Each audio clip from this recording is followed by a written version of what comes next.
believe it's true. Anything is possible, cool, go bench press 10,000 pounds or 100,000 pounds. But what I think is actually more effective is really to go and say, like, to tell the truth to ourselves, to like actually know our limits, like to truly know our limits. And to truly know our limits, we have to go and test those limits. Without that, it's just an assumption.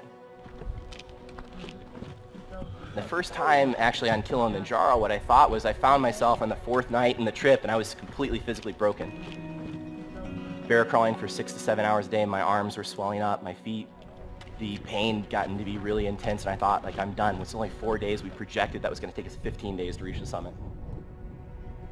I thought that next morning I'm going to get up and I'm going to go and helicopter out. On Aconcagua is the same day, and the 4th day, and this day in particular, you see in this photo, it was like close to 1,000 pull-ups through these ice fields called penitentes.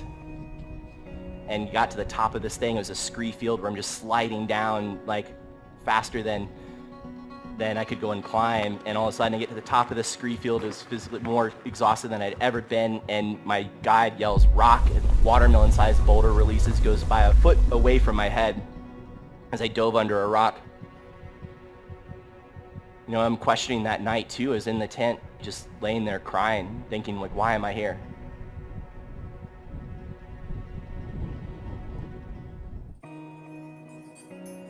When I was born, my parents had no idea I was going to be born with a disability. It was a very sudden thing, and the ultrasound technology was a lot different. They had normal checkups, normal ultrasounds, normal pregnancy, normal first birth up until I was born, and then in those first couple of days, the conversations were,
it was our last day, wake up at 6 a.m.